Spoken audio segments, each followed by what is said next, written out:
Bonsoir à tous et bienvenue sur Europe 1. Voilà, nous allons passer les 2 prochaines heures ensemble. 2 heures de liberté puisque c'est une libre antenne. 39 21, notre numéro d'appel, un numéro précieux à noter tout de suite. La ligne vous appartient, cette émission est la vôtre. On parle de tout, on parle de vous surtout, de vos expériences. C'est un moment pour se raconter, se livrer, se délivrer aussi de ce qui vous oppresse ou ce qui vous inquiète. Et puis la nuit, souvent, on se pose des questions. Alors l'idée, bien sûr, c'est d'y réfléchir ensemble et puis de se détendre, parce qu'après tout, c'est l'été. Mais si on y croit... Il y a des petits chanceux qui sont déjà en vacances, les autres ne vont pas tarder. En tout cas, c'est ce moment de l'année où on peut se laisser aller, où on lâche prise et du coup, bien sûr, les rencontres se font ou alors on se retrouve. Voilà, le cœur est prêt à battre la chamade. Appelez-moi, racontez-moi, parlez-moi de vous. Je ne suis pas seule. Avec moi ce soir, Valentin Assiba vous attend au standard avec des trésors de patience et de gentillesse. Et puis Fifi qui règne en grand maître sur ses manettes. Je vous rappelle notre numéro 39 21 si vous voulez également intervenir. Et vos messages, c'est important parce que ça me permet d'avoir vos réactions à chaud. Donc, vous commencez par composer le mot nuit, puis votre message et ensuite vous envoyez ce message à 7 39 21. Dernier moyen, dernier accès, nos mails sur notre site europe1.fr. Europe 1, Caroline Veil. On va commencer tout de suite cette émission avec Valérie. Bonsoir Valérie. Bonsoir. Alors, je vous écoute. Je crois que vous écoutez souvent notre émission. Oui, pratiquement tous les soirs, à vrai dire. Bien. Qu'est-ce qui vous arrive ? À moi, rien. Personnellement, rien.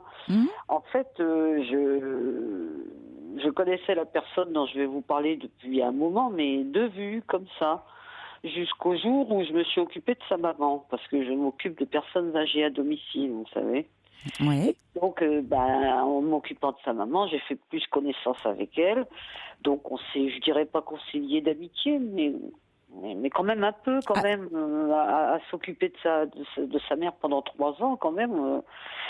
Bien sûr. Et je me suis rendu compte qu'il y avait beaucoup de choses qui collaient pas, et ça me tracasse, quoi. Un jour, je suis allée chez elle, c'est effarant. Je n'étais encore jamais rentrée dans un appartement aussi crade. Il y a pas d'autre mot. Et elle ne peut plus. Je sais pas comment vous dire. Bon, elle est en obésité morbide, comme on dit. Hein.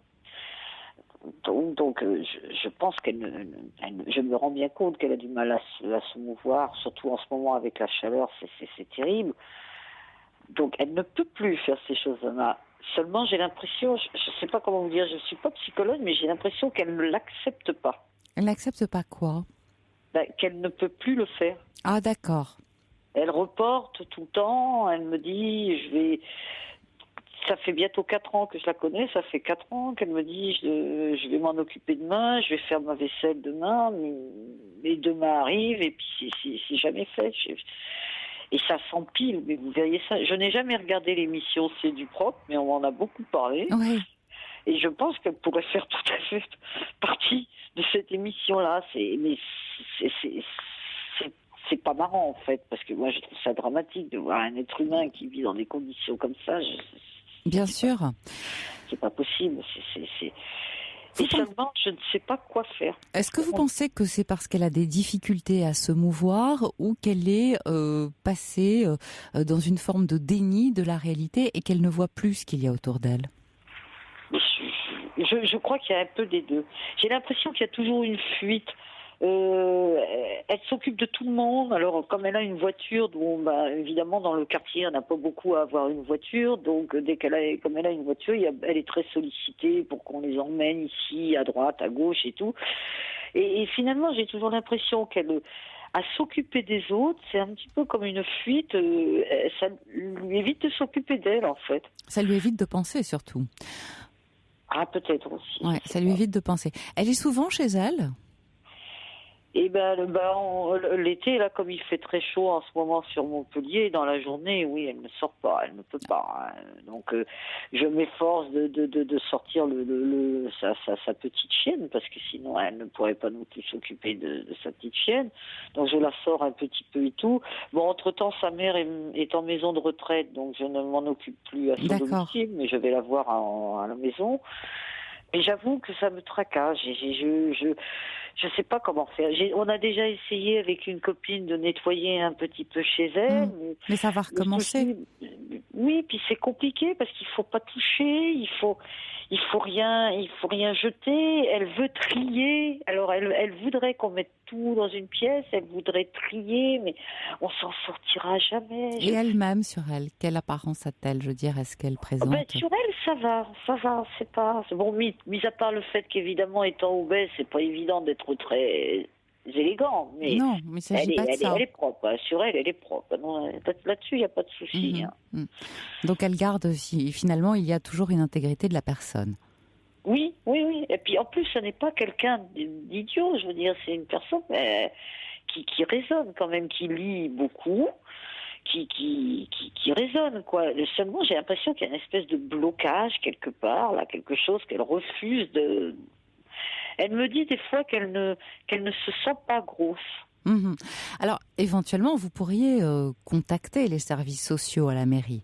C'est une assistante sociale qui pourrait vous aider dans des démarches, s'il tentait qu'il y a des démarches à entreprendre. Mais je crois que ce sont les services sociaux qui méritent d'être alertés.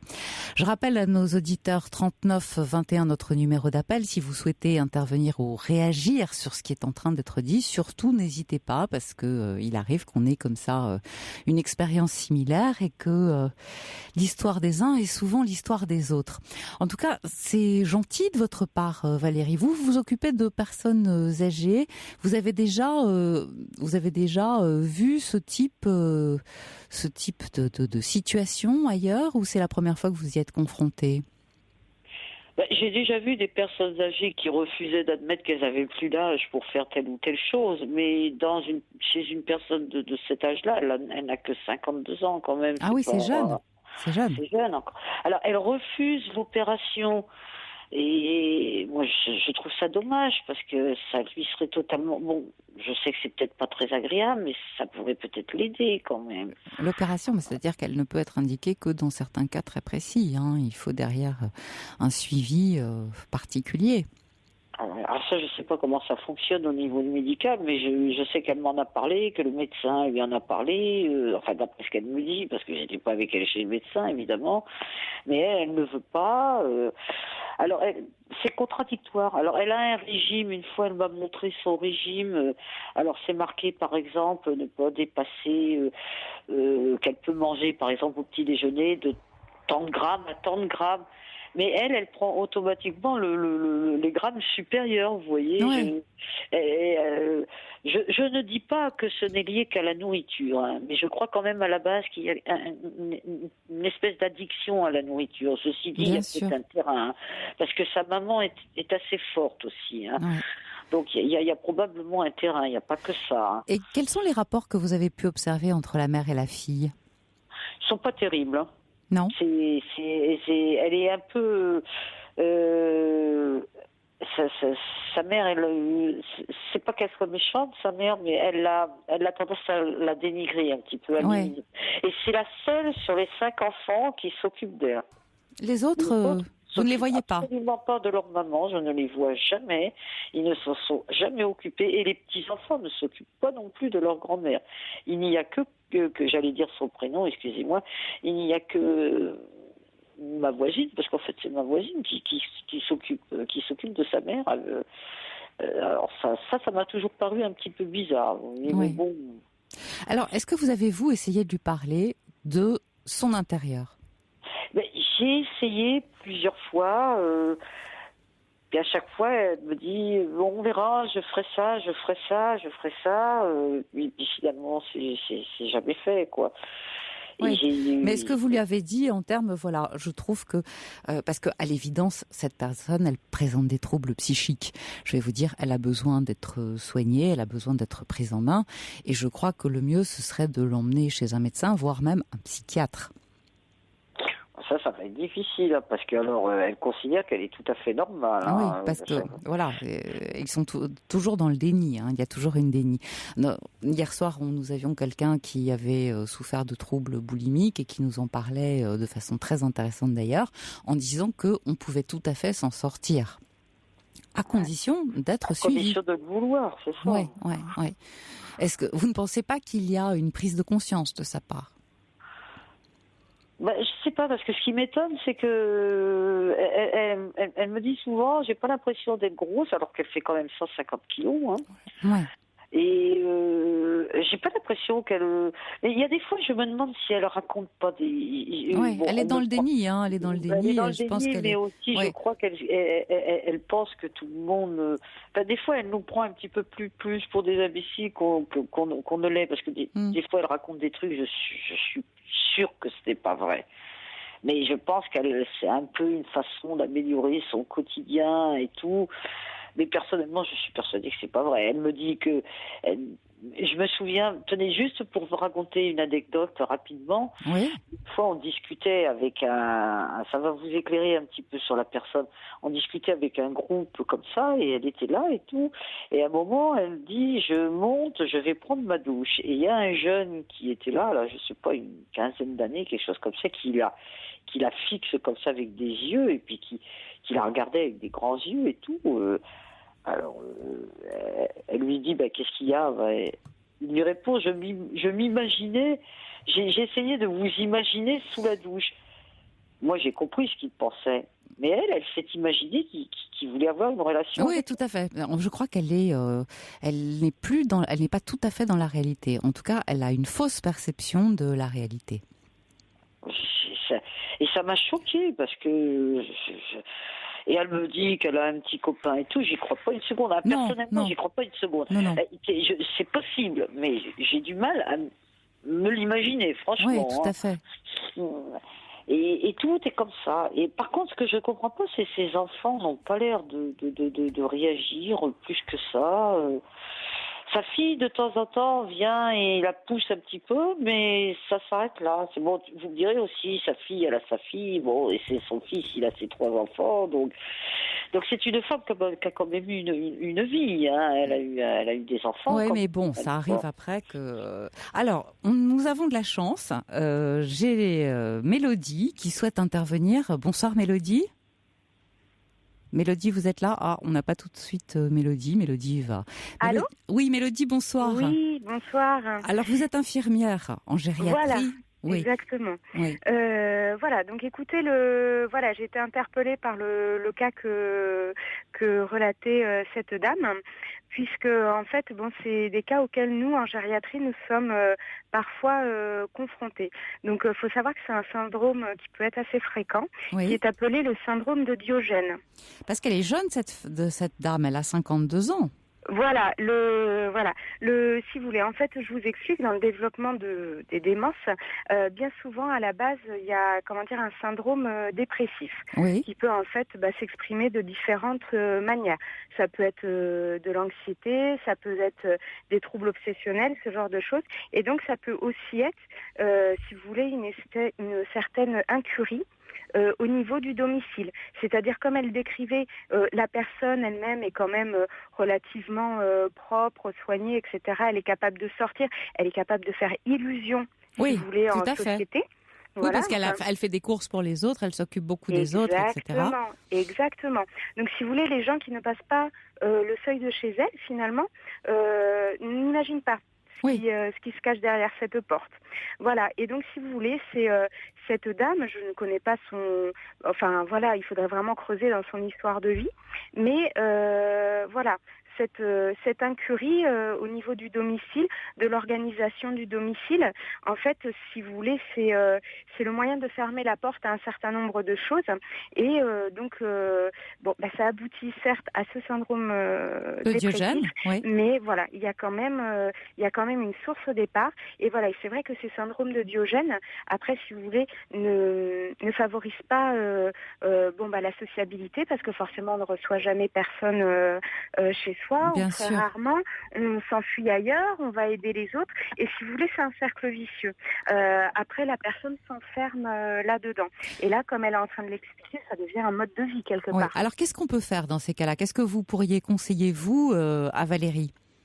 Alors, écoutez, moi, j'ai pas vraiment de conseils à donner Non. à Valérie. Ça serait, c'est vrai que cette dame, est-ce qu'il faudrait pas essayer de l'amener sur des pistes, lui faire comprendre sans la brusquer et sans lui dire franchement que bon, il faut qu'elle aille consulter. Moi, je pense que vu à l'âge où elle peut vraiment être à un âge charnière, c'est-à-dire que là, d'ici 10-15 ans, on peut dire qu'elle peut basculer du mauvais côté de la pente. Sûr, c'est ça. Voilà. Donc, ce qui serait bien, ça serait c'est un début. C'est une forme de démence, hein. D'aller voir un psychiatre. Et effectivement, la solution des services sociaux peut être dans un premier temps une aide. Pour l'amener à ça, et voilà, et l'amener et aussi également à consulter peut-être le CMP, c'est-à-dire le centre médico-psychologique qui s'occupe de son quartier. Montpellier est une grosse ville, donc il y en a plusieurs selon les, si vous voulez, les quartiers, quoi. Ouais. Donc en général, c'est géré par les hôpitaux. Donc voilà, là vous avez tout sur place, infirmier psy, psychiatre, psychologue. Donc voilà, ça sera vraiment ensuite un plan de soins établi en fonction de la personne. Après, l'assistante sociale est un bon relais dans le sens où effectivement elle aura peut-être, si cette dame le permet, accès à son domicile et elle pourra vraiment rendre compte, si vous voulez, au-delà des témoignages extérieurs, c'est vraiment, si vous voulez, l'évaluation d'un domicile chez des gens comme ça qui sont dépressifs ou qui commencent à avoir une certaine démence, c'est un travail. Hein. Oui, voilà, bien sûr. Voilà. Bien sûr. Ça va être très dur. Ça va être très dur. Elle ne va pas se laisser faire. Hein. Non, mais eh bien voilà, c'est bien ça le problème. Elle a accepté que je monte chez elle parce que je m'occupais de sa maman, mais sinon elle ne serait jamais. Parce qu'il fallait que j'aille chercher du lait, je me souviens, c'est pour ça que j'ai dû monter chez elle. Mais sinon, moi, après, pour vous donner un ordre d'idée, nous, des fois, suite à des dérogations, on accueille comme ça en maison de retraite des gens qui sont très très jeunes, la soixantaine. Ah oui, parce que là, elle a quand même 52 ans, c'est-à-dire qu'elle est plus proche des 50 que des 60, c'est très jeune. Elle est quand même pas si âgée. Mais il y a le souci aussi, mais ce que je veux dire, c'est que si vous voulez la dégénérescence au niveau du cerveau que peut engendrer une dépression, peut être en fonction de l'histoire de la personne, toujours, je mets entre parenthèses, peut être un facteur déclencheur, si vous voulez, d'une démence. Bien sûr. Et donc, si vous voulez, bien sûr, là, j'anticipe énormément, mais si vous voulez, à terme, je dirais pas plutôt que ça va se tasser, ça risque, là, sa vie, son mode de vie risque de s'aggraver. Oui, c'est dangereux pour elle. En arrangeant, voilà. Et comme elle disait, c'est une personne qui est cultivée, à côté de ça, qui peut lire, qui peut avoir des initiatives. Mais le problème, c'est comme vous dites, là, ça va être l'été. Donc, on va peut-être, surtout sur Montpellier, avoir 3 mois de chaleur, où elle va être encore plus isolée. Et en fait, cet isolement, il est tout à fait délétère. Il peut empirer les choses. Et d'année en année, petit à petit, ça peut se dégrader. Je trouve que ça devient de pire en pire. Parce que moi, au début, quand je l'ai rencontrée, ça fait 4 ans. Bon, je la voyais comme ça de temps en temps en bord, sans plus. Après, quand j'ai commencé à m'occuper de sa maman et tout, je la voyais beaucoup plus souvent, ça allait encore. Elle sortait, elle avait un peu maigri à ce moment-là. Elle était passée à 135 kilos, là. Et je ne sais pas ce qui s'est passé, elle a repris. Après, vous savez, quelque part, je fais peut-être des raccourcis. Je fais peut-être des raccourcis rapides, mais vous savez, finalement, cette obésité, c'est son enveloppe corporelle. Bien sûr. C'est ce qui la protège. Et finalement, peut-être que ce bazar à son domicile qui l'entoure et qui l'oppresse... est une forme de protection aussi. C'est une forme de protection. Est une autre forme de protection. Vous avez raison. Voilà. C'est que du bazar, mais le problème, c'est que c'est de la crasse, c'est que c'est même pas... On appelle ça l'incurie. Et effectivement, après, il y a ce qu'on appelle des facteurs de comorbidité. C'est-à-dire que effectivement, après, ça engrange une mauvaise hygiène de vie, donc une santé qui se dégrade rapidement, et je ne parle pas que de la santé physique, je parle de la santé psychique également. Tout à fait. Mais vous vous rendez compte qu'il y a 1 an, elle avait voulu prendre un petit chien. Oui, non, mais c'était pas une bonne idée. Mais attendez, le mieux, c'est que l'association est venue chez elle et a refusé de lui confier le petit chien parce que c'était trop sale chez elle. Voilà, mais si vous voulez, au-delà de ces anecdotes là, le problème là, il est Et pour moi, mon analyse à moi, quoi. Pour moi, ce problème-là, il devient médical. Et c'est vraiment là, c'est. Je suis tout à fait d'accord avec vous. Je pense que c'est médical, ce sont de vrais troubles psychiatriques. Non, mais ce sont de vrais troubles psychiatriques. Mélodie, je vous remercie en tout cas de votre intervention et puis surtout de votre clarté dans votre exposé, parce que vraiment, on a tous suivi ça avec beaucoup d'intérêt. Merci d'être intervenue. Valérie, il y a Alain aussi qui souhaite intervenir et nous donner son point de vue. Bonsoir Alain. Bonsoir. Moi j'ai pensé à quelque chose par rapport à cette personne. Il se peut que ce soit quelqu'un qui ait des problèmes affectifs. Oui, ça c'est sûr. Alors, elle fait des choses pour les autres, d'après ce que j'ai compris. Elle s'occupe beaucoup, autant qu'elle peut des autres. Oui. Elle est un véhicule. Beaucoup plus que d'elle, finalement. Et par contre, elle ne s'occupe pas d'elle parce que je pense qu'elle ne s'aime pas. Elle a une grande souffrance affective, elle ne s'aime pas et je pense que c'est pour ça qu'elle ne s'occupe pas de son ménage. Oui, mais vous savez, Mélodie, avec beaucoup de clairvoyance, a parlé de dépression. Et bien entendu, cette dépression a été engendrée par des troubles antérieurs. Mais vous avez raison, il y a une image d'elle qu'elle ne supporte pas, à l'évidence. Elle ne s'aime pas parce que déjà, d'après ce que j'ai compris, parce que sa maman, elle perd un petit peu la tête et des fois elle raconte des choses. Mais en racontant des choses, elle raconte des vérités aussi. Et je pense qu'elle n'était pas voulue. Oui. Ça n'était pas une enfant désirée. C'est la dernière des 5.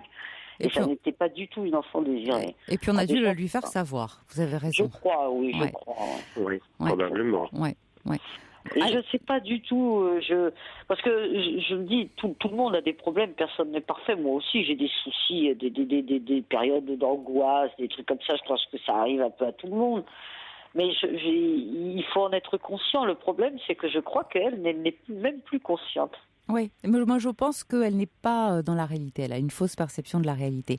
Je crois que la première des choses à faire, Valérie, c'est éventuellement de passer à la mairie et d'alerter les services sociaux en disant voilà, il y a quelqu'un qui va pas bien du tout, peut-être que ça peut devenir insalubre, peut-être que ça peut devenir ennuyeux pour elle-même, il faut la protéger d'elle-même.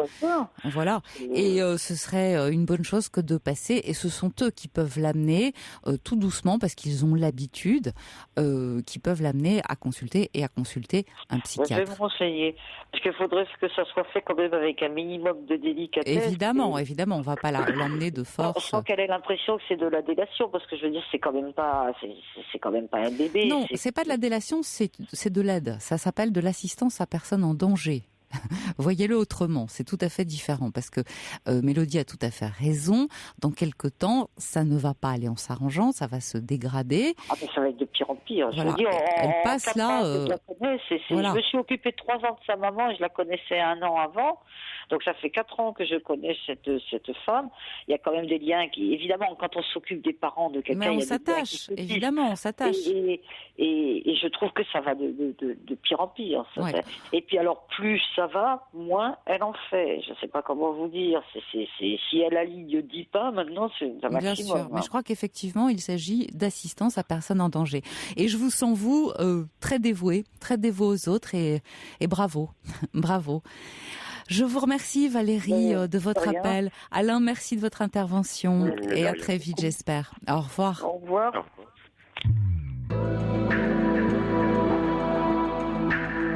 Toutes vos confidences à Caroline Veil au 39 21. 34 centimes la minute. Et tout de suite, Jean-Michel. Bonsoir, Jean-Michel. Oui, bonsoir, Madame Veil. Non, Caroline.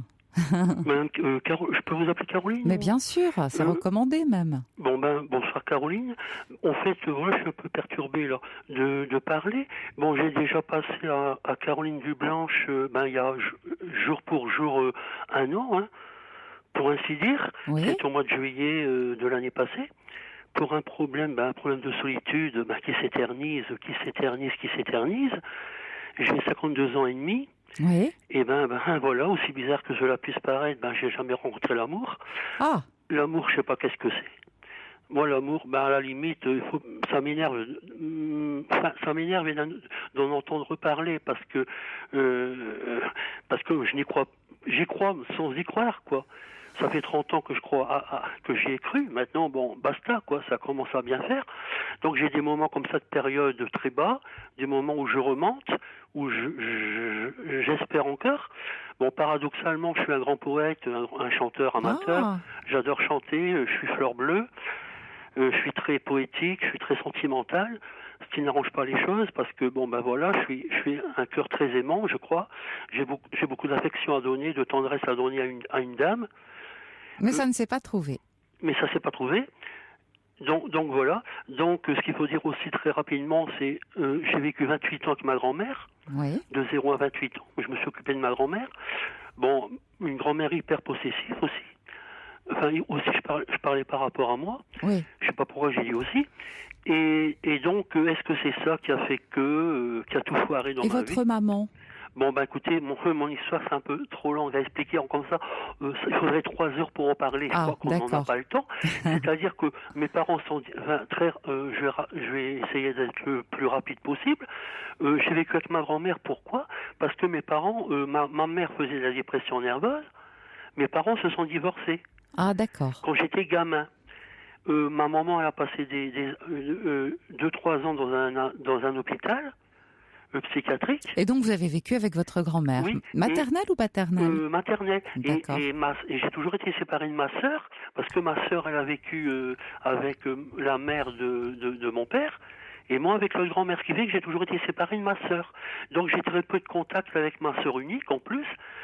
Et mes parents, bon, je les ai pas connus, je les ai connus que par période, quoi. D'accord, vous avez été surtout livré à ma grand-mère. Seul, voilà. Et voilà. Et on me considérait dans ma famille comme un gamin, quoi. Malgré que j'avais 25 ans, 26 ans. Quand ma grand-mère est morte, j'avais 28 ans. On me parlait même pas comme un ado, quoi. On me parlait comme un gamin de 10 ans, quoi. Je pouvais même pas sortir, je pouvais même pas aller.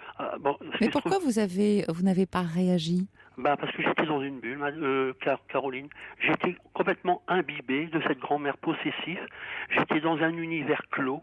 Ouais. Et vous n'aviez pas à l'école, vous n'aviez pas au collège, il n'y a pas eu des amis? Mais alors justement, paradoxalement, c'est que j'ai fait l'école comme tout le monde, jusqu'à 16 ans.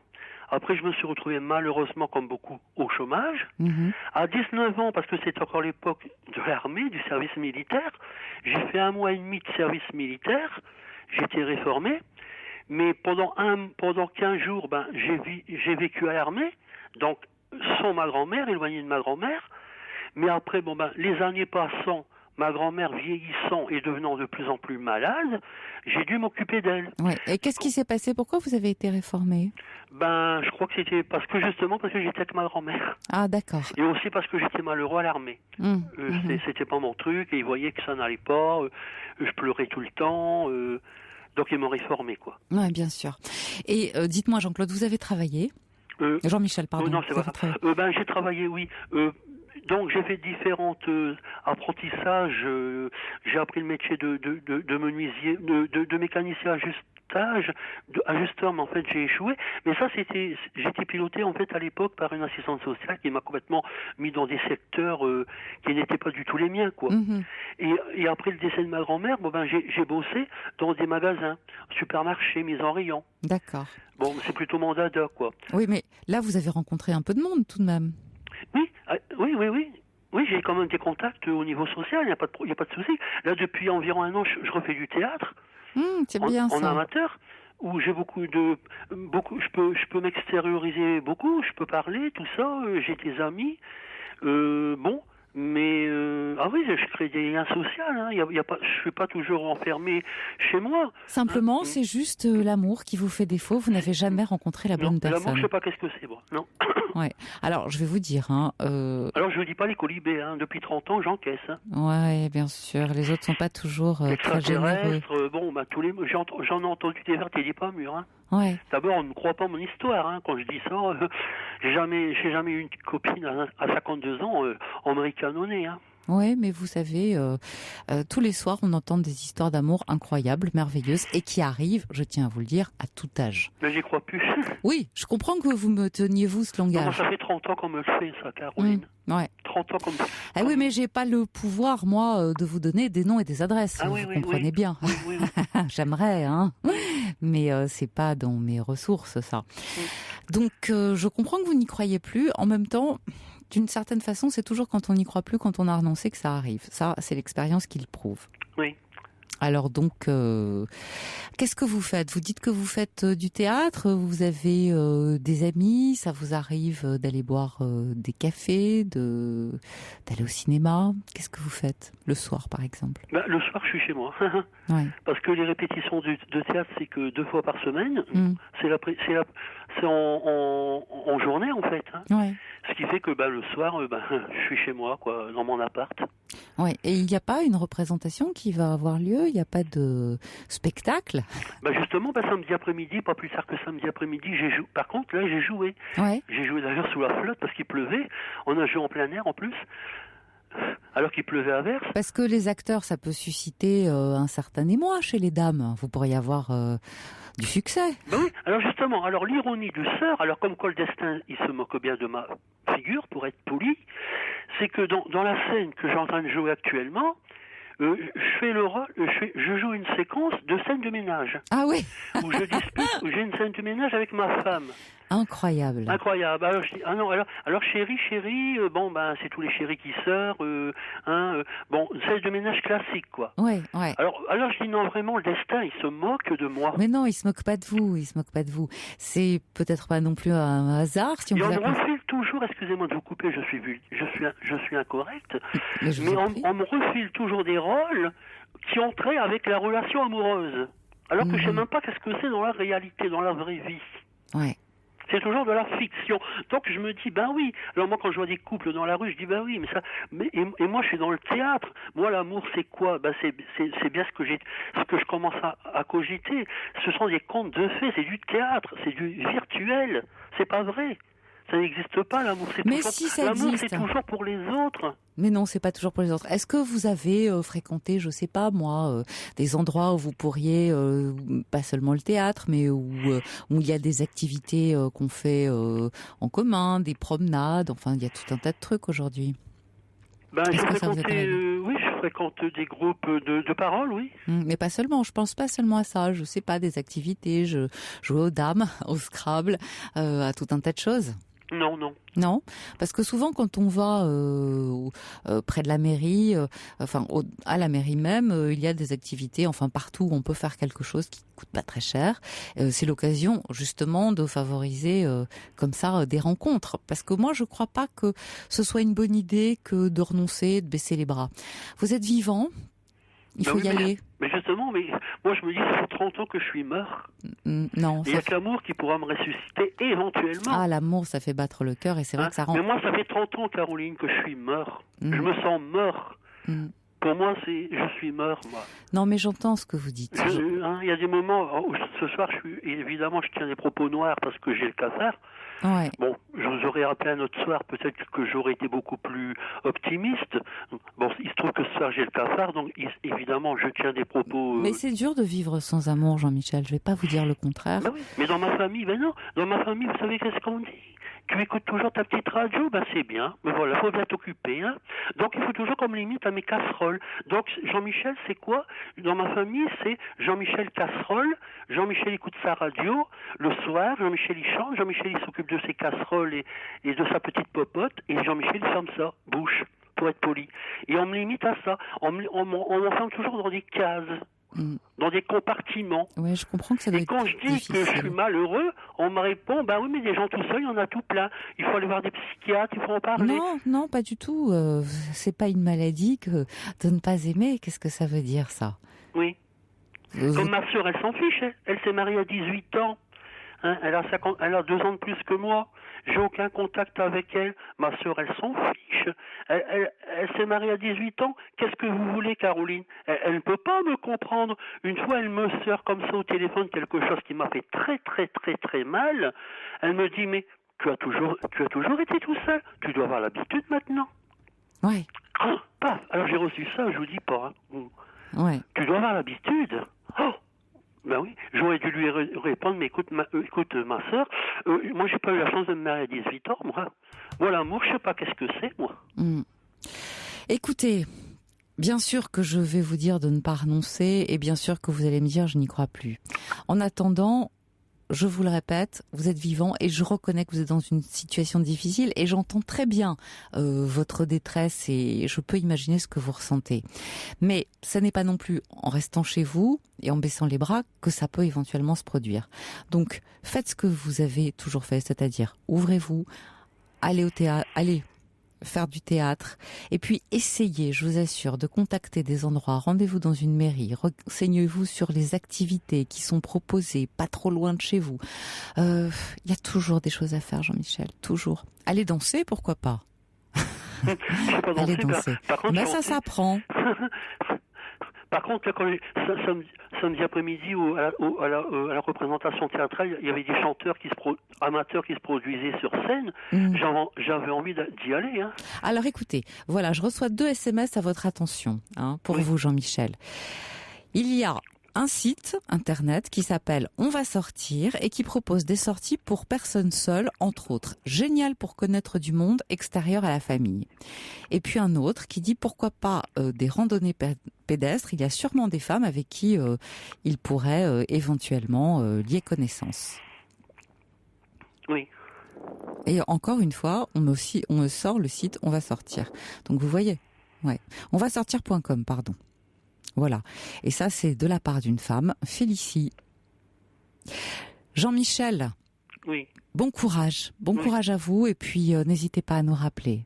D'accord, oui. Au revoir. Oui, au revoir. Et nous allons accueillir Jean-Claude, pardon. Bonsoir, Jean-Claude. Oui, bonsoir, Caroline.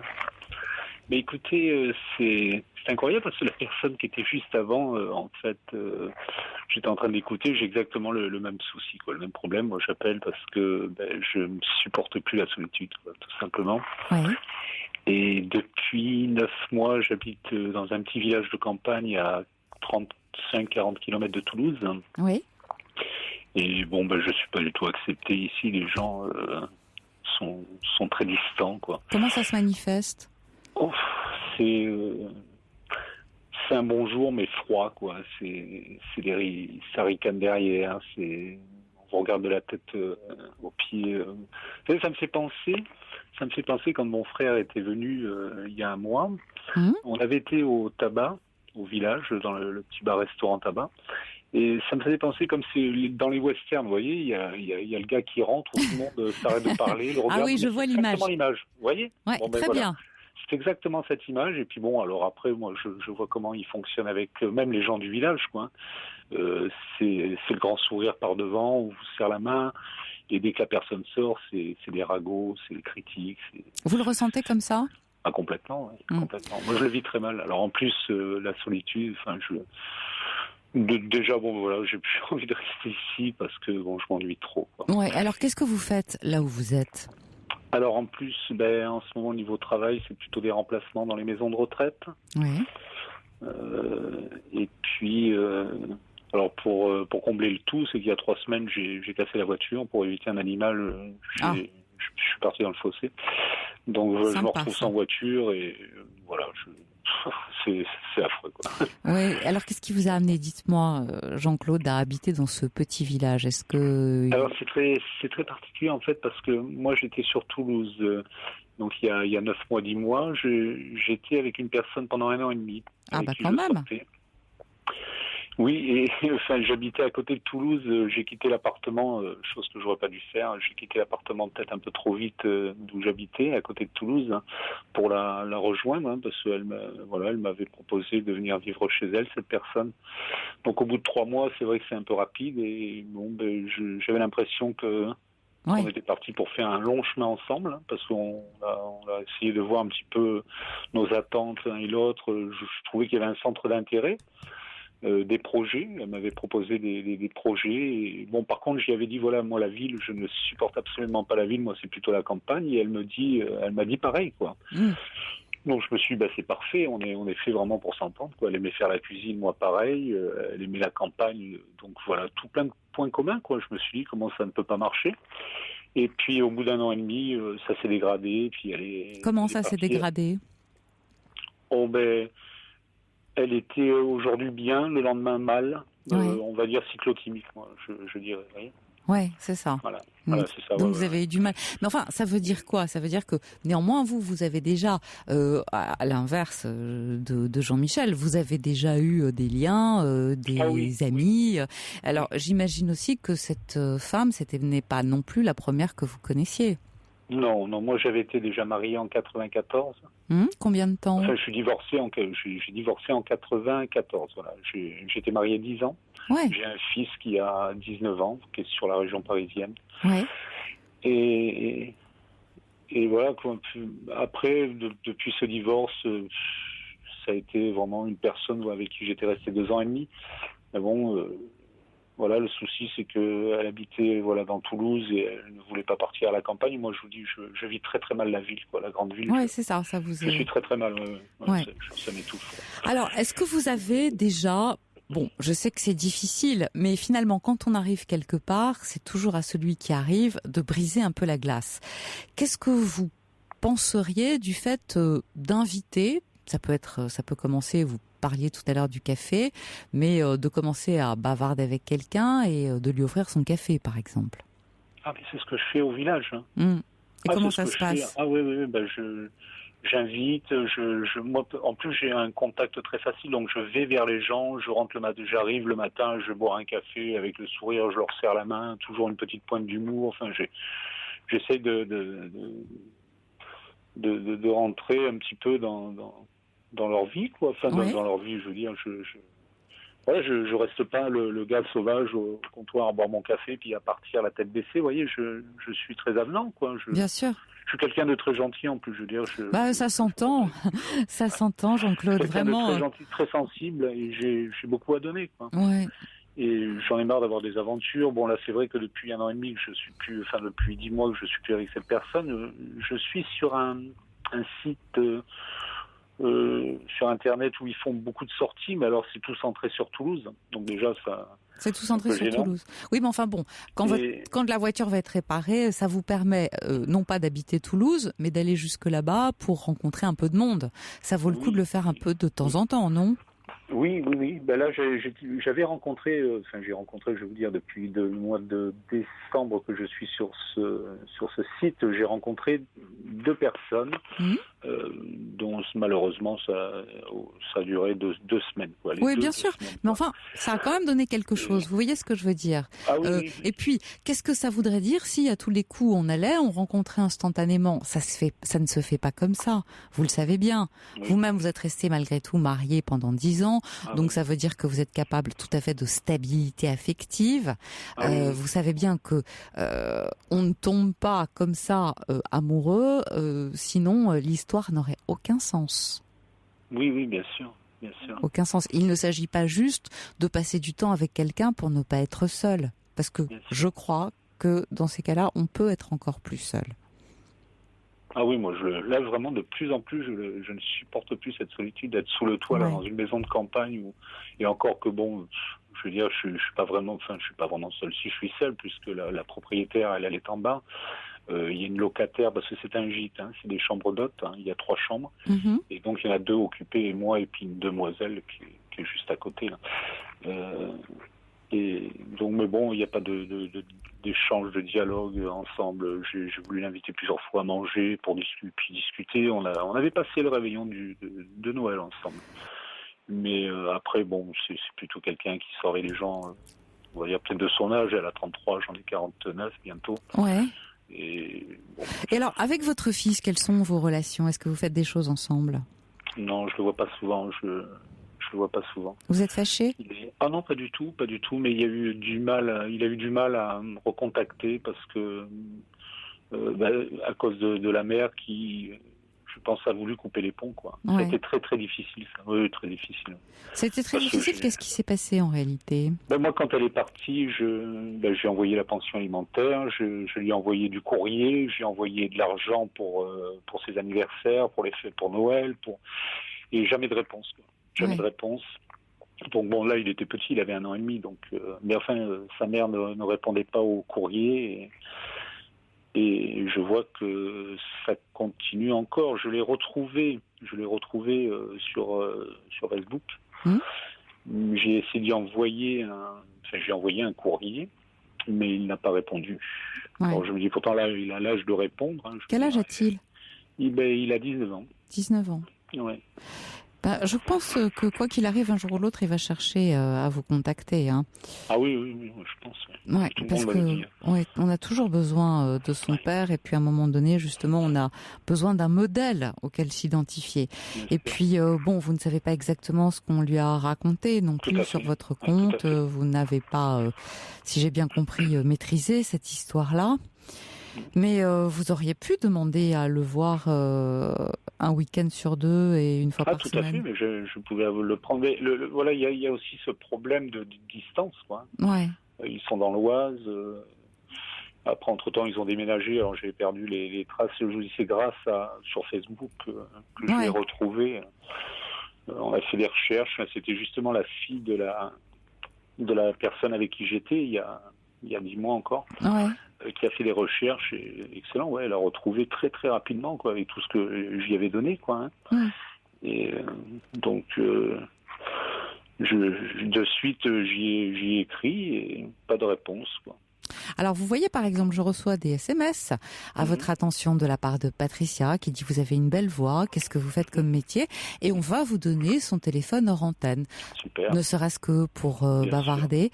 Et c'est vrai que cette émission est un bon moyen de rompre la solitude, de pouvoir en parler. Voilà, de pouvoir en parler parce que c'est difficile à vivre, c'est difficile à supporter. Je suis d'accord avec vous, on peut dire tout ce qu'on peut dire, mais c'est minute après minute et les minutes peuvent être très longues. C'est insupportable, la solitude. Ouais, c'est... Je comprends les personnes âgées parce que moi, dans les maisons de retraite, hein, je le vois. Puis bon, je suis quelqu'un qui est très sensible auprès des personnes âgées. Je le vois, quoi. Même ne serait-ce que ma propriétaire qui est en bas, là, qui est la pauvre dame, 75 ans, mais très très malade, qui ne peut plus trop se déplacer. Et ses enfants, ils sont... malheureusement, ils sont pas souvent là. Et puis bon, quand ils viennent, c'est plutôt pour l'intérêt, quoi. Enfin, une drôle pour l'histoire, une drôle de famille. En tout cas, je suis contente que vous nous ayez appelé. J'avais appelé une bonne chose. au mois de janvier, je crois. J'avais eu Caroline Dublanche au mois ça devait être en janvier, c'est ça, janvier-février. Et j'avais promis que je rappellerais. Oui, parce que on sent effectivement que vous avez vécu des histoires et puis je pense que vous êtes vous êtes seul par accident. Alors bon, la fille de votre amie. L'année 2011 a été très dure. L'année 2011 a été très dure. Je perds ma mère en février 2011. 2 mois après, ma copine qui me met à la rue pour partir avec un autre gars, et là je me retrouve à la rue avec les valises. Ah, ça c'est une rupture difficile. C'est une rupture difficile. Non, mais sans rien du tout. J'étais comme un paumé, un clodo, quoi. Vous êtes senti jeté ? Complètement, oui. Alors, heureusement que sur Blagnac, qui est à côté de Toulouse, que je connais bien, je suis allé demander dans un monastère s'ils avaient, parce que je sais qu'ils louent des chambres. Et donc, j'ai pu obtenir une chambre 10 jours. Et là, en urgence, j'ai appelé mon frère qui habite sur Rouen. Et en quelques jours, mon frère m'a trouvé un petit appartement qui se libérait juste à côté de chez lui. Donc au mois d'août l'année dernière, je suis monté à Rouen. Et au bout de 10 jours, j'ai craqué, j'ai pété les plombs. Oui, parce que vous n'avez pas supporté la ville. C'était encore plus difficile pour vous. Puis bon, c'est que la Normandie, moi je suis né là-haut et ça fait 32 ans que j'habite le sud-ouest. Ouais, vous vous êtes fait un autre climat, j'imagine. Oh là là.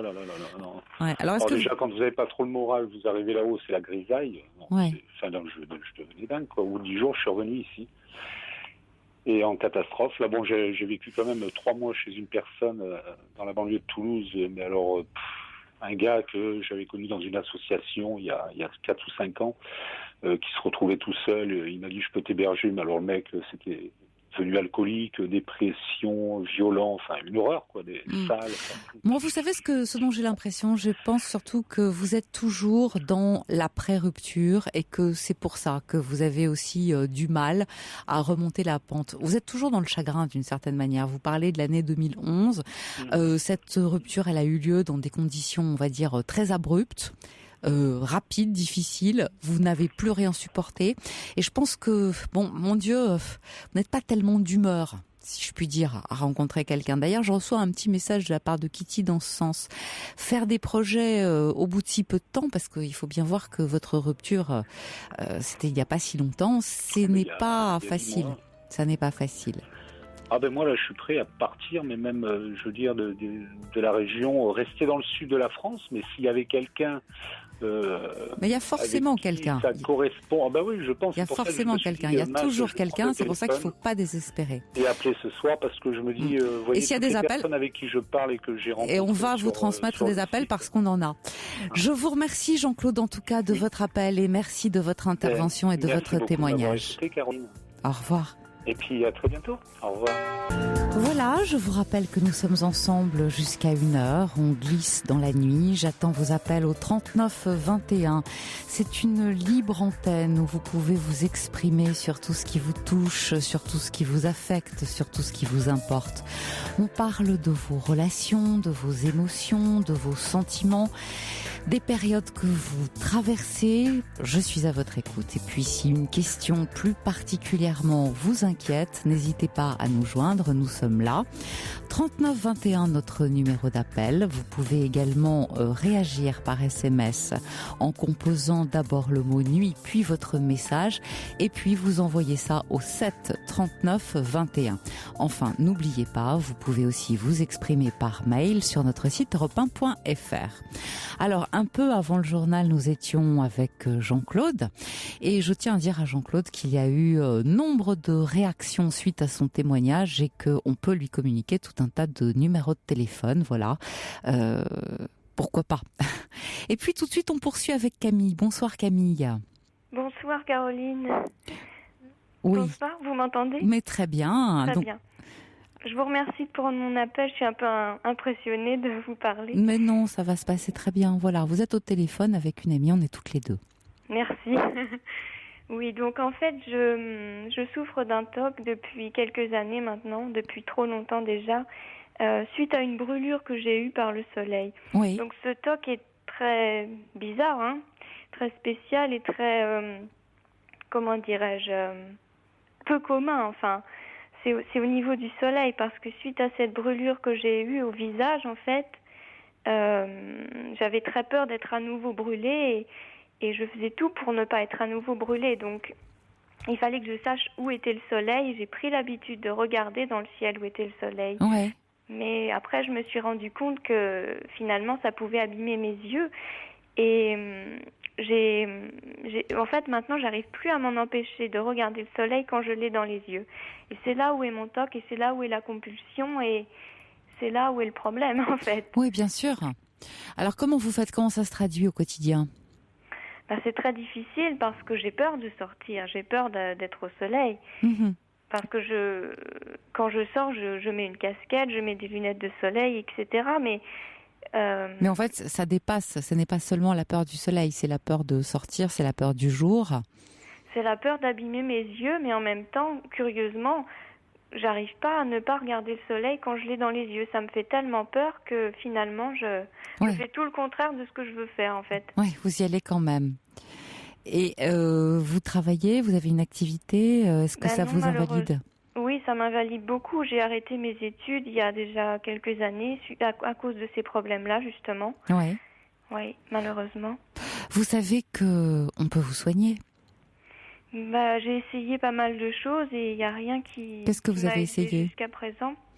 J'ai essayé un peu une thérapie comportementale, un peu aussi une psychothérapie, des choses comme ça, mais ça m'a pas aidé jusqu'à présent. Alors, je sais pas. Je vais vous dire, les TOC, souvent, sont le symptôme d'une grande angoisse. Oui. Le plus important, c'est d'abord de calmer cette angoisse, parce que c'est elle qui suscite ces TOC. Oui. Je ne suis pas médecin, mais est-ce que vous en avez déjà consulté un ? Oui, je suis suivie aussi par un psychiatre, mais... Oui, et qu'est-ce qu'il en dit ?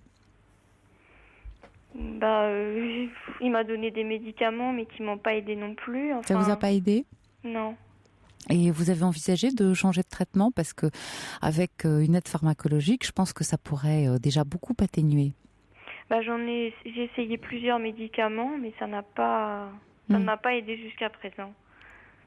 Ça vous a pas aidé? Non. Et pourtant, vous suivez. Et dans les thérapies comportementales, comment ça se passe? Est-ce que vous pouvez en parler? Est-ce que vous trouvez une aide auprès des personnes qui sont avec vous? J'ai arrêté en fait cette thérapie, mais c'était à moi de faire les exercices, mais c'est difficile. Enfin, en plus avec le soleil, c'est pas facile. Enfin, je sais pas comment faire. Je sais pas si le MDR pourrait m'aider ou j'envisage peut-être une hospitalisation en clinique psychiatrique, mais exactement. Je crois que exactement. Je voulais en arriver là. Oui. Je crois que vous devriez tenter de vous faire hospitaliser parce que on peut vous soigner. Oui, mais ça me fait peur en fait d'être dans une clinique comme ça à l'autre bout de la France. J'habite dans le nord plutôt, et là c'est dans le sud, etc. Enfin, ouais. C'est un peu effrayant. C'est effrayant, mais est-ce que ça n'est pas plus effrayant encore que la perspective de rester enfermé chez vous? Oui, bien sûr. Si vous faites le poids entre les deux mesures, qu'est-ce que vous préférez? J'aimerais guérir, j'aimerais m'en sortir, évidemment. Bon, alors vous êtes d'accord que ce n'est pas en restant chez vous que ça peut se produire, puisque ça, vous avez déjà essayé et ça ne fonctionne pas. Oui. Bon, alors je crois que tenter l'autre solution, ça serait une bonne chose, parce que dans un établissement spécialisé, on peut vraiment vous aider. Oui. Ouais, c'est même le seul endroit où on va pouvoir le faire. Oui, parce que en fait, je sais pas comment ne pas faire. Enfin, c'est une compulsion dangereuse puisque regarder le soleil, c'est pas très intelligent ni très recommandé. Mais je sais pas comment ne pas faire cette compulsion dangereuse. Justement. Oui, bien sûr. Mais là-bas, si vous voulez, vous allez avoir des traitements adaptés et puis des personnes dont c'est le métier qui vont pouvoir s'occuper de vous et tout doucement vous aider surtout à juguler l'angoisse qui est à l'origine de ce trouble. Parce que le trouble, c'est juste un symptôme. Vous comprenez? Ça cache autre chose. Et c'est cette autre chose qu'il faut traiter. Mais justement, est-ce que vous pensez que c'est suite à la brûlure que j'ai eue qui a déclenché ce TOC, ou est-ce que c'est peut-être mon environnement familial ou mon enfance? Je pense que c'est plutôt quelque chose de l'ordre de votre environnement ou un problème familial qui n'est pas réglé. Et vous avez saisi, j'ai envie de dire, le premier prétexte pour pouvoir laisser s'échapper l'angoisse. Si vous voulez, c'est un moyen qu'a trouvé l'angoisse chez vous de s'exprimer. Oui. Par le biais d'un TOC. Voilà, tout simplement.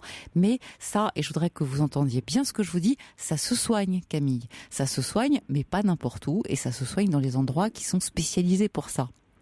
Donc c'est à vous de prendre la décision, c'est à vous de faire la part des choses et de savoir où vous en êtes exactement, ce que vous préférez.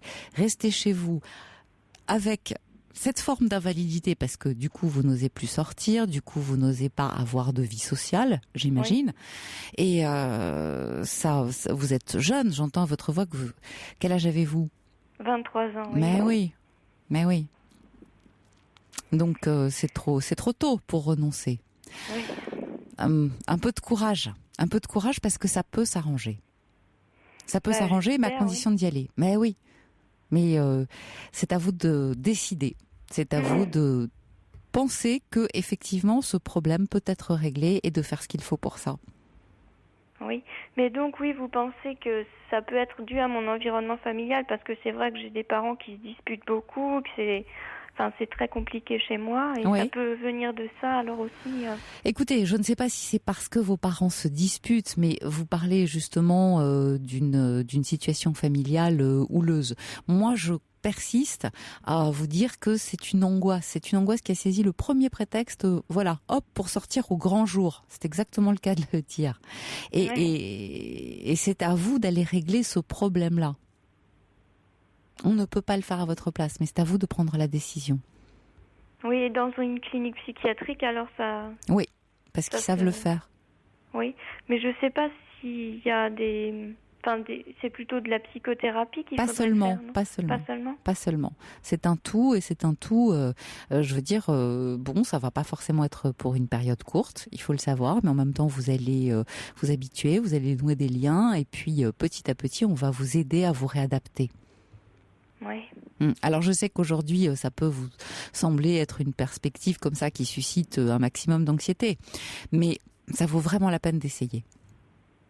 J'espère. De prendre les décisions et les mesures qui s'imposent. Vous avez 23 ans, vraiment, c'est trop jeune. Oui. Ouais, pour rester chez vous enfermé. Puis j'aimerais sortir, j'aimerais être comme tout le monde en fait. Évidemment, parce que du coup vous avez arrêté vos études. Qu'est-ce que vous faisiez ? Je faisais des études de langue, oui. Oui, mais c'était bien ça. Oui. Oui, vous pourriez avoir un métier, sortir, avoir des amis. J'en avais, et puis à cause de ce problème-là, j'ai coupé les ponts parce qu'en plus, j'arrivais pas à leur en parler, j'avais honte. Bien sûr. Parce que les TOC, c'est pas facile à expliquer aux autres. Les personnes ne peuvent pas comprendre. Pas forcément. Ce qu'on vit, donc. Ouais. C'est ça, parce que c'est compulsif. Ça veut dire qu'on ne peut absolument pas s'en empêcher, et c'est malgré soi. Et j'entends bien ce que vous dites. Vous voudriez bien que ça s'arrête, mais vouloir n'est pas pouvoir. Donc il faut laisser ça aux personnes dont c'est le métier. Ouais. Hein? Bon courage Camille, je compte sur vous, et puis surtout j'aimerais que vous rappeliez pour nous donner de vos nouvelles. D'accord, j'espère pouvoir aller dans cette clinique alors. Et puis... Ouais, demandez une place parce que c'est long à obtenir. Allez-y. Oui. D'accord. Et puis vous rappeler après pour vous... Même avant d'y aller en disant ça y est, voilà, j'ai pris la décision, et puis et toute l'équipe d'Europe 1 vous accompagne. Je vous remercie. Oui, d'accord. Alors, quand j'aurai ma place de retenue, je vous rappellerai pour vous dire. Exactement. Tenez-nous au courant. D'accord. Je vous remercie. Merci. Au revoir, Camille. Au revoir. Et nous allons poursuivre avec Marie. Bonsoir, Marie. Oui, bonsoir, Caroline. Je suis émue. Émue de pouvoir parler avec vous. Moi aussi, ça me fait grand plaisir, ça me fait chaud au cœur. Eh bien, tant mieux. Voilà. Je voulais revenir sur Camille.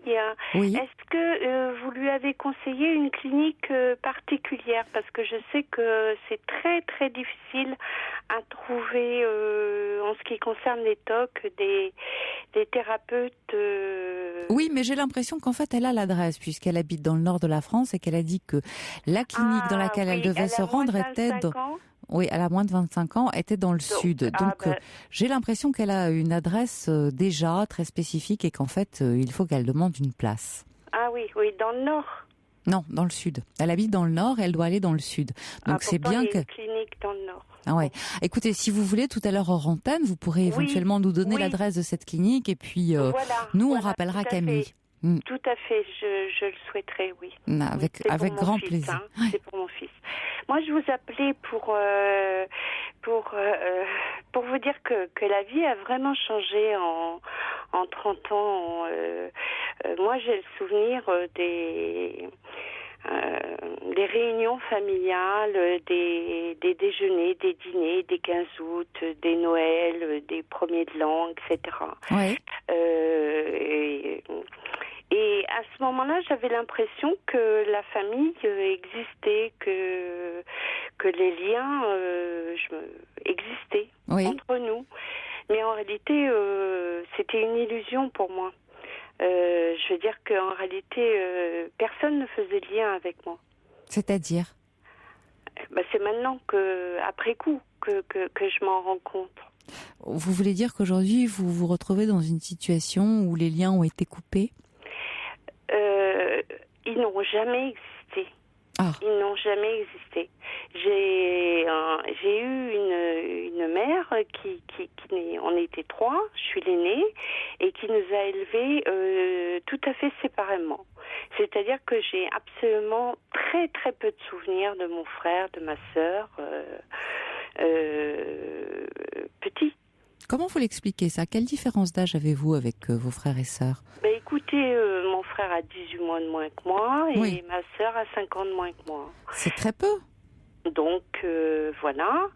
Et d'autant plus que mes parents ne pouvaient pas avoir d'enfants et m'ont attendu pendant 10 ans.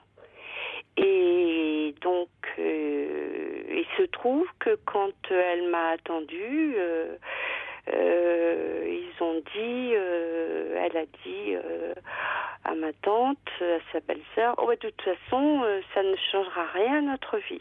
Donc moi, effectivement, ils ont fait en sorte que mon arrivée ne change strictement rien à leur vie. C'est-à-dire que je n'ai jamais existé pour eux.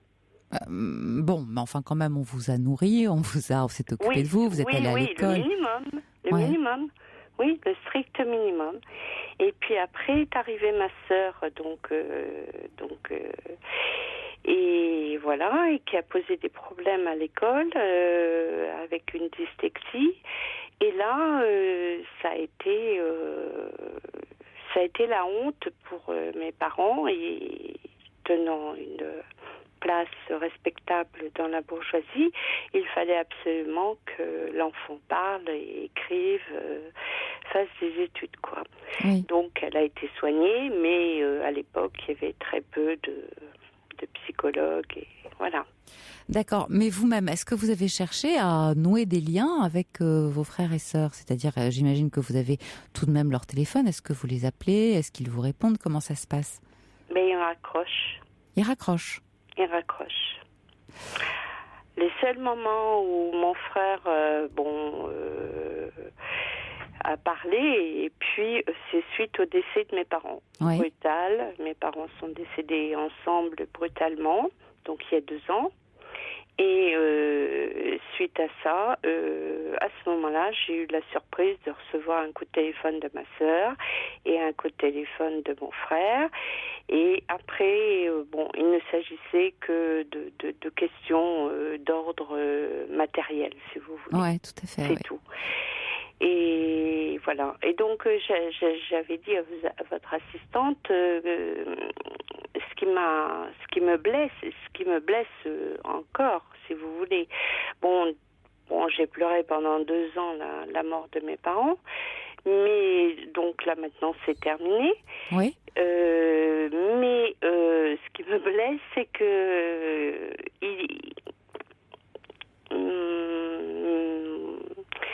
mon frère et ma sœur, surtout ma sœur, elle distille son venin au fur et à mesure. Hein. Mais comment vous expliquez-vous cette exclusion? Je sais pas. Bon. Je sais pas, justement. Quel âge avez-vous, Marie? 60. Alors, quelle a été votre vie? Qu'est-ce que vous avez fait? Écoutez, moi, j'ai essayé de faire des études. Oui. Hein? Donc, j'ai fait jusqu'en maîtrise, CAPA, concours, etc. Mais j'apprenais pour avoir les examens. Oui.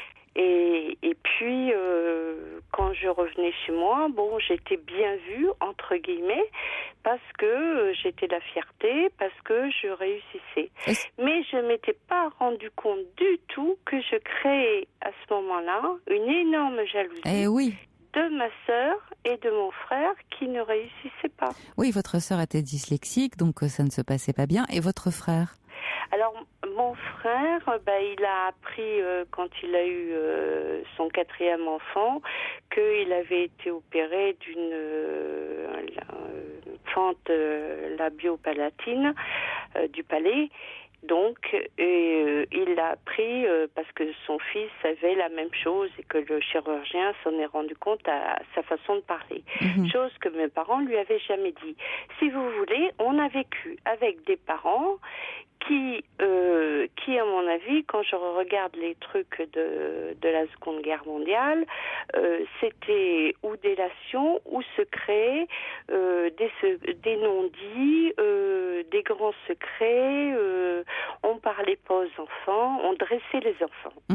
Voilà. Oui, c'est pas faux. Et puis on nous a dressés les uns contre les autres. Voilà. Mais alors, est-ce que vous avez réussi, parce que c'est pas tous les frères et sœurs. Non, justement. Vous n'avez pas réussi à construire une. Non. Ouais. Mais non. Vous avez terriblement souffert. J'ai fait plusieurs psy, mais j'ai plus ou moins été bien orientée parce que psychanalyse, quand vous avez l'inconscient qui bloque tout, vous pouvez rien dire. Et puis attendez, j'étais pas dans une famille dans laquelle on parlait, donc ça donnait rien. Et puis dernièrement, j'ai eu une thérapeute, Carl Rogers, très gentil, tout ça, beaucoup d'empathie et tout, mais pas du tout analytique. Et moi, j'ai besoin de quelqu'un, parce que je suis très analytique, et j'ai besoin de répondants analytiques. Bien sûr. Pour me faire avancer. Mmh. Voilà, donc vous n'avez jamais eu de vie sentimentale? Ah bah si, j'ai eu 2 maris. Ah bah voilà, est-ce que vous avez des enfants? J'ai eu 2 enfants. Donc, malgré tout, vous avez tout de même réussi à construire quelque chose. Ouais. Vous avez des enfants, vous avez une famille, vous. Mais non, malheureusement, parce que, justement, je me suis mariée pour échapper à la solitude. Oui, bien sûr. Hein? Parce que je me suis retrouvée finalement après mes études à avoir un travail qui ne correspondait pas au niveau de mes études. Qu'est-ce que vous faisiez? Parce que si j'ai bien compris, en fait, vous vous destiniez à l'enseignement quand on passe, non? Ça m'aurait bien convenu, oui, effectivement, l'enseignement. Mais non, j'étais dans le droit. Ben oui, CAPA, oui, pardon, effectivement, c'est pas le CAPES. J'ai passé le CAPA, le concours de la magistrature. Oui, brillante. Ouais. Oui. Donc ils étaient fiers de moi. Donc ils pouvaient se dire, après tout, tout va bien pour elle, même si on s'en est pas occupé. Ouais. Les apparences étaient sauves. Oui, voilà, j'ai toujours fait semblant. Mais alors, vous n'avez pas exercé? Non, j'ai pas exercé. J'ai exercé dans l'administration, si vous voulez, mais dans un travail qui ne me convenait pas. Ouais. Pourquoi ce choix? Pas du tout. Parce que il se trouve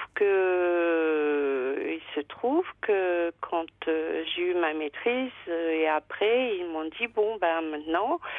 T'es avec un homme, ah oui, ça c'est ma mère, ça c'est sympa. T'es avec un homme, écoute, il a qu'à te payer tes études. Il couche avec toi, il a qu'à payer tes études. Voilà. Donc, ils m'ont coupé les vivres et ils m'ont dit, maintenant, tu trouves un travail. Et comme vous savez très bien et on s'en rend compte maintenant que des études théoriques, ça ne vaut rien sans les stages. Si on ne fait pas de stage et de pratique, c'est comme dans tout, eh bien, on n'est pas à même d'être... Oui, bien sûr, vous avez tout à fait raison. Donc, vous avez travaillé dans l'administration. Et alors, votre premier mari, comment ça s'est passé avec lui? Alors, mon premier mari, disons qu'il fallait que je me marie. Donc, j'avais qu'une hâte, c'est d'avoir un mari pour avoir des enfants, quoi. Oui. Pour faire comme les autres, alors que... Mais vous ne vous entendiez pas avec lui? Si, mais bon... Pas ça. C'est-à-dire que il était sur les barges pétrolières, donc... oui, il y a eu un éloignement. Il était souvent absent, et moi, j'ai eu des difficultés avec mon aîné, donc il fallait que j'assume seule ça. Oui, vous vous êtes retrouvée seule à nouveau. Dans le travail. Et là où je parlais avec votre assistante, c'est que dans mon travail, je me suis retrouvée avec des personnes qui m'avaient connue ou qui avaient plus ou moins à l'école comme brillante, etc., et qui, elle, était devenue infirmière. À l'époque, on était infirmière avec le brevet. Mm-hmm. Donc, et qui, à ce moment-là, moi... Oui, là encore, vous pensez avoir suscité des jalousies? Alors, justement, je ne sais pas pourquoi je suscite des jalousies de cet ordre-là. Donc, mes chefs de bureau, bien sûr, avaient bien moins de diplômes que moi, puisque moi, j'avais le diplôme du directeur. Donc, voilà. Oui, c'est pas facile à vivre. Et d'un autre côté, j'avais 15 personnes qui avaient 40 ans et qui n'avaient pas les diplômes et donc ils m'en ont fait voir de toutes les couleurs. Et alors, vos rapports avec vos enfants aujourd'hui? Alors, les rapports avec mes enfants, justement, j'ai mon aîné qui a des TOC, des TOC invalidants, et on n'arrive pas à trouver de clinique, justement, parce qu'il a plus de 25 ans. Et le plus jeune réussit très bien, Voilà. Bon. Et quid de votre deuxième mari ? Alors, comme par hasard, le premier ressemblait à ma mère physiquement, avec les mêmes yeux bleus, mais à la différence que les yeux bleus de mon mari étaient quand même plus sympathiques que ceux de ma mère, qui étaient d'un regard glacial. Et le deuxième était psychologiquement de la caractérologie de ma mère, ah oui, alors c'est-à-dire une violence inouïe, une maltraitance inouïe, et donc... vous vous êtes séparés à nouveau. Ouais. Voilà. Dites-moi, j'entends que vous avez beaucoup souffert. Ah, énormément. Énormément, je n'en peux plus, et je ne trouve pas de psy à la hauteur là où je suis. Parce que il me faut pas une gamine de 30 ans qui ne comprendra pas tout ce que j'aurai à lui expliquer. Et d'un autre côté, une fois j'ai vu une psychanalyste qui travaille sur Paris. Je crois qu'elle s'appelle Nicole Fabre ou un nom comme ça. Je sais pas si ça vous dit quelque chose. Et j'ai plus ses coordonnées, mais j'avais vu que dès le premier contact, dès qu'elle m'a approchée, j'ai eu l'impression qu'elle savait tout de moi, quoi. Quelque chose s'est passé. Tout était fait. Oui. Peut-être que ce serait bien d'y retourner. Ce serait judicieux. Il faudrait que je retrouve ses coordonnées. Elle exerce peut-être même plus, d'ailleurs. Pourquoi ne pas tenter ? Et puis, il n'y a pas qu'une personne qui puisse vous convenir, à mon avis. Il y en a d'autres aussi. Mais déjà, si vous avez eu un premier très bon contact, je vous conseille d'essayer effectivement de retrouver ses coordonnées et d'y aller à nouveau. En tout cas, Marie, vous êtes courageuse parce que j'entends que vous avez beaucoup encaissé. Oui. Mon Dieu. Et puis, vous êtes là, vous faites face. Malgré tout, vous faites face. Et puis, vous avez l'élan et l'intelligence de nous appeler. Comment est-ce qu'on peut vous aider ? Oui. Eh bien, d'abord, en me communiquant une clinique pour mon fils, parce que, moi, en dehors de la clinique de Lyon, dont j'ai entendu parler pour les TOC, c'est la seule. Maintenant, s'il y en avait une autre, je ne sais pas. Alors écoutez, on va demander à nos auditeurs, nous avons souvent des personnes qui travaillent dans le milieu médical, si elles peuvent éventuellement nous communiquer les coordonnées de cliniques qui pourraient être à même de vous aider.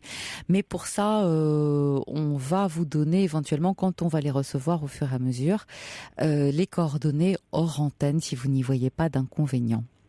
Oui, une dernière question. Je voulais quand même, parce que je voulais insister, pour quelles raisons expliquez-vous que des jeunes qui ont été, blessés à l'école, par des notes inférieures, etc., puissent prendre leur revanche 15-20 ans après avec une personne qui a rien à voir. Enfin, je veux dire, qui était pas responsable dans la même classe, mais qui avait entendu parler par leurs parents, etc. Quelle douleur ont-ils pour faire autant de mal? Là, vous parlez des personnes avec lesquelles vous avez travaillé ou de vos frères et sœurs? Ah ben des deux. Parce que c'est pas la même chose. Quant à vos frères et sœurs, je pense que très certainement cela résulte de l'attitude et du comportement qu'ont eu vos parents. Vous comprenez, quand il y en a un qui est encensé et deux autres qu'on cache ou à qui on fait des reproches, évidemment, un enfant n'a pas forcément les moyens et le recul pour appréhender ça. Il le prend avec ses moyens d'enfant et il est jaloux tout simplement de l'autre et il en vient même à le détester si les parents n'y mettent pas bon ordre. Voilà. En même temps, c'est un mélange. C'est un mélange. Il ne faut pas perdre ça de vue. Mais disons que les parents ont une grande part de responsabilité. Et puis, quand il s'agit de personnes plus éloignées, tout dépend peut-être aussi de la manière dont ils ont vécu, eux, leurs études. Est-ce qu'ils se sont sentis blessés, humiliés ? Vous savez, le souvenir de l'humiliation est souvent cuisante. Est-ce que eux, on les a engueulés pour leurs notes, alors que vous avez été encensé? Quelle était aussi l'attitude que vous pouviez avoir avec ses camarades de classe? Il y a plein de facteurs qui entrent en jeu. Je pense que c'est une bonne chose que d'aller creuser un peu tout ça. Mais bon, vous savez ce qu'on dit, hein, les autres c'est l'enfer, souvent. La façon dont les parents interprètent et puis Mais en ce qui concerne mon frère et ma sœur, dites-vous bien que mes parents se sont beaucoup occupés d'eux parce que justement l'un et l'autre posaient des problèmes. Oui, mais tout dépend de la manière dont on s'est occupé d'eux. Vous comprenez bien que si on les a, par exemple, regardés, j'exagère, hein, je caricature, mais un petit peu comme des personnes qui souffrant de pathologie ou comme des personnes malades, et vous, comme la seule normale dont on pouvait être fier, il faut bien concevoir que, enfants, ils ont dû avoir des ressentiments. Ah oui, d'accord. Des ressentiments. Alors c'est moi la malade maintenant, c'est pour ça. Je comprends. Non, c'est pas vous la malade. Non, mais c'est ce qu'ils disent. Oui, non, mais bien sûr, voilà. Bien sûr. Mais eux ont très mais bien si, effectivement. réussi. Ouais. Mais ce que je veux dire, c'est qu'ils en arrivent, par exemple, ma sœur en est arrivée parce que des psychologues idiots ont dit votre fille est malade parce que elle est jalouse de sa sœur qui réussit à l'école, alors vous n'avez qu'à faire l'inverse. Et à partir de ce moment-là, comme celle qui dirigeait à la maison, la mère au foyer, c'était la mère, elle a fait en sorte que je n'ai plus rien qui rende jalouse ma sœur, que au contraire, elle lui apporte tout. Ouais, qu'elle soit valorisée. Elle lui a tout apporté. Elle lui a appris la cuisine, l'esthétique. Parce qu'elle a voulu compenser. Elle a voulu compenser. Vous savez, quand on sent un enfant en difficulté, on lui accorde beaucoup d'attention. Elle a voulu compenser. Elle a pensé que vous étiez à même de vous débrouiller seule, et elle peut-être un peu moins bien que vous. Oui, alors que moi, j'ai épongé un couple qui brinque-ballait, hein, et j'ai épongé un frère et une sœur qui en faisait voir de toutes les couleurs. Ouais, mais j'entends bien ce que vous dites. Et moi, une dernière question, je voulais vous demander pourquoi ma sœur, qui a 5 ans de moins que moi, 55 ans, donc j'ai pu la rencontrer lors de la succession parce que ça faisait 40 ans que je ne l'avais pas vue. Hein, j'ai remarqué qu'elle est toujours dans la toute-puissance. Ouais. Et dans la toute-puissance, vis-à-vis du notaire, vis-à-vis de tout, elle a tout obtenu. Elle a obtenu ce qu'elle voulait. Bah voilà, Elle a fait du chantage, mais jusqu'au bout. Et le notaire n'avait pas son mot à dire, il n'y arrivait pas. Le clerc de notaire n'y arrivait pas. Et voilà. Et je veux dire que si j'avais pas fait des concessions, dans 10 ans, on y serait encore. Hein. Ouais. Et pourquoi elle était dans cette... c'est-à-dire alors pourquoi elle était, c'est peut-être... Pourquoi elle a de la violence elle a de l'autorité et de la violence, et qu'on ne prend pas ça pour de la violence dans la mesure où on sait que c'est madame un tel, alors que moi, si je dis le quart de ce qu'elle dit, avec le ton avec lequel elle le dit, d'une autorité ferme, etc., si je dis le quart, moi, on va tout de suite me dire, vous prenez la porte. Oui, parce qu'elle a su, elle, s'imposer et se faire une place, et vous avez plus de difficultés parce que j'entends que vous êtes d'un naturel plus réservé, on va dire. Marie, je ne saurais trop vous recommander de recontacter cette personne avec laquelle vous vous sentiez bien. Ce serait une bonne chose pour vous que de la revoir. Oui, je lui ai laissé un message. Oui, mais n'hésitez pas. Et qu'elle me donne un rendez-vous. Mais je vais la rappeler alors. Et puis si on a des adresses de cliniques, on n'hésitera pas à vous les communiquer. Merci Marie de votre appel. Merci beaucoup. Au revoir Caroline. Voilà, on poursuit tout de suite avec Josiane. Josiane, vous vouliez réagir au témoignage de Jean-Claude. Bonsoir Josiane. Bonsoir Caroline. Oui, je voulais réagir aux deux messieurs qui ont parlé avant. Oui, Jean-Claude et Jean-Michel. Oui, Jean-Claude, oui. Je rentrais dans le lit, j'avais pas entendu... L'émission avait déjà commencé avec le premier monsieur dont je ne connaissais pas son nom. Voilà, moi je suis, moi je fais beaucoup de choses, énormément de choses. Je suis seule depuis 4 ans. Oui. Et j'étais une personne très, très dynamique auparavant. Et je faisais énormément de marches, je faisais plein de choses, tout le temps. Et j'ai continué de marcher. Oui. Et en plus, je me suis inscrite au yoga parce que j'avais besoin de... Ah, bravo. Je fais du yoga depuis, ça fera 2 ans. Je vais à la piscine 1 fois par semaine. Donc je fais la marche, je fais du théâtre, comme ce monsieur qui parlait. Mais oui, mais vous avez raison. J'étais au théâtre ce soir. Ouais. C'est qu'à de dire au théâtre ce soir. Oui. Et puis je fais de la peinture, ça fait des années que je peins. Je fais des expositions. Je me suis inscrite dans un club de muscu. Oui. Attendez, j'ai pas fini. Et vous en faites des choses. Je fais de la danse. Waouh. Et la solitude est quand même là. Oui, bien sûr, mais attention, j'ai bien entendu que vous êtes seule depuis 4 ans. Vous n'avez pas été seule avant. J'ai perdu mon trésor. Et voilà. Donc, c'est pas évident de retrouver un autre trésor tout de suite. Vous êtes bien d'accord avec moi, des trésors, ça ne se trouve pas comme ça. Non, je crois que je ne le trouverai pas un deuxième comme lui. Non, il faut pas dire. Peut-être, différent. Non, différent. C'est pas possible. Ouais. Différent. Mais bon, on continue. On continue, on ne recommence pas, on continue, vous savez bien. On continue, tout à fait. Voilà. En tout cas, je vous trouve très dynamique et vous avez raison, parce que le pire, c'est de s'enfermer chez soi. Et je suis plein de dynamisme. Oui, bravo. Je suis une personne, je suis encore de temps en temps, une personne, mais enjouée, joyeuse. Je fais rire tout le monde. Et tout mon entourage m'apprécie, tout le monde m'apprécie, et je n'arrive pas à avoir d'ennui avec les gens. Écoutez, alors voilà, parce que je vais vous dire, si vous allez vers les autres viennent à vous. C'est une règle d'or. Ça n'existe pas. Quand on va vers les autres, on est accueilli. Et j'aime le monde. Voilà. Eh ben, écoutez, vous avez le secret, vous avez le secret de l'intelligence de la vie. Tout simplement. C'est pour ça que moi, j'ai très confiance. À vous entendre, j'ai confiance. Et puis surtout, vous ne vous laissez pas abattre. Et pour ça, bravo. Bravo Josiane, vous êtes un bel exemple pour toutes les personnes, les auditeurs qui nous entendent. Alors, je vois ces auditeurs qui disent je fais ci, oui, mais je vais un petit peu par là. Il faut s'étendre. Ouais, bien sûr. Il faut y aller. Jean-Claude disait qu'il allait vers les gens. Moi, je suis tout le temps vers les gens, mais constamment. Ouais.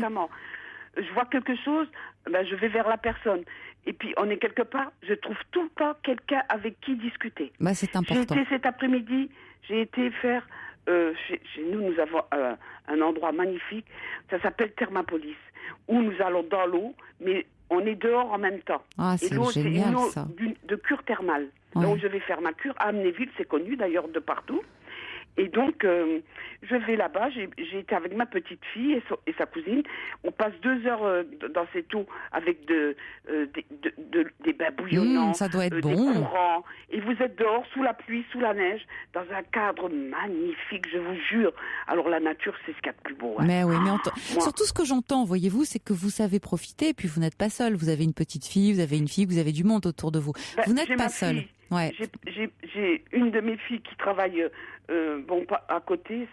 Elle est obligée de prendre le train. Elle part le matin, elle rentre très tard le soir. Elle n'a pas d'enfant. Oui, mais pour vous, elle le fait. Et ça veut dire qu'elle est accueillie. Ça veut dire qu'elle a envie de vous voir parce que vous êtes chaleureuse. Tous ceux que je connais, oui. Et dernièrement, j'ai des amis. Elle a ses amis qui m'ont vue et j'avais un souci. Et je les ai écoutés parler. Et en même temps, je pensais. Et ils se sont aperçus que je n'étais pas comme d'habitude. Et ces amis m'ont dit, mais écoutez, Josiane, vous n'êtes pas comme d'habitude. Vous avez un souci aujourd'hui. Oh, j'ai dit oui, mais bon, j'ai dit, je vais dormir dessus, puis ça va passer. Et c'est passé. Et c'est passé. Écoutez, c'est un bonheur que de vous entendre. Alors surtout, ne vous découragez pas, continuez de faire absolument tout ce que vous faites. Et moi, j'ai bon espoir que vous ne restiez pas seul, parce qu'au fond, j'entends que c'est tout de même votre souhait. Les gens autour de moi me disent, je comprends pas que tu es seul. Ouais, voilà. J'ai dit, écoute, c'est pas le moment. Le jour viendra. Exactement. Parce que moi, sur l'ordinateur, je ne vais pas aller chercher quelqu'un. Non. Moi, je veux quelqu'un de concret, je veux le voir sur ses 2 pieds. Et et juger la personne tout de suite. Moi, à travers un écran... non, vous avez raison. Vous avez raison. Et puis voilà, je comprends. En tout cas, merci de ce bel enthousiasme. Et puis, j'espère à très bientôt pour nous annoncer une bonne nouvelle. Au revoir, Josiane. C'était passé une fois. Au revoir, Josiane. Je suis passée à l'antenne.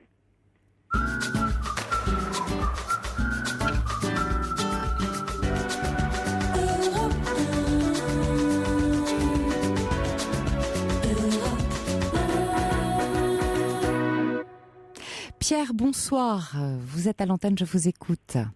Oui, bonsoir. J'espère que vous m'entendez bien. Très bien. Oui. Alors moi, je souhaitais réagir par rapport au témoignage de Camille, que j'ai pris en cours d'ailleurs. J'ai pas eu le début. Oui. Et après, j'ai un petit peu compris ce qui lui arrivait, qu'elle avait des soucis de TOC.